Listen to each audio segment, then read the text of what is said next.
Luckily, I avoided a colostomy bag in this process because I was able to catch it early. He was recently in the hospital, so we're going to be talking about that a little bit and what led to it.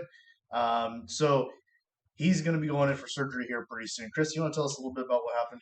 Yeah, so I got diverticulitis. I've known this for about 5, 6 years now. Unfortunately, one of my diverticula got impacted and turned into an abscess, which creates a small abscess in the colon.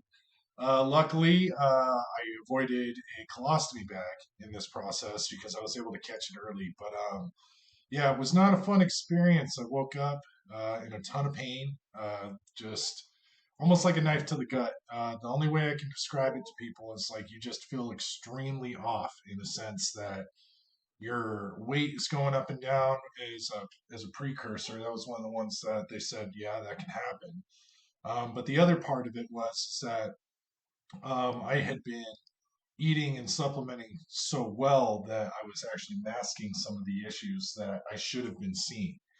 And what's crazy is that like you can't really tell when you're this is actually all taking place. I knew about my diverticulitis about 5, 6 years ago. I lived a high stress life via the military and prior to the military, so they can't really tell you where it comes from, but that stress is a major factor in what forms diverticula in the colon. So I went in.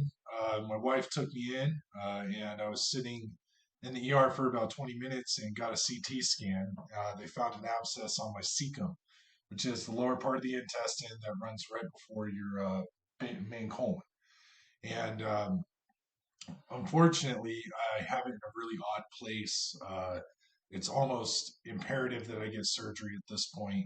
But luckily enough, we caught it in a very, very, very early stage before I ruptured in any sort of sense. So, I didn't have a distended gut. I didn't have any of these issues. But what's crazy about catching it early is like I avoided the colostomy bag. I avoided, having my abdomen split.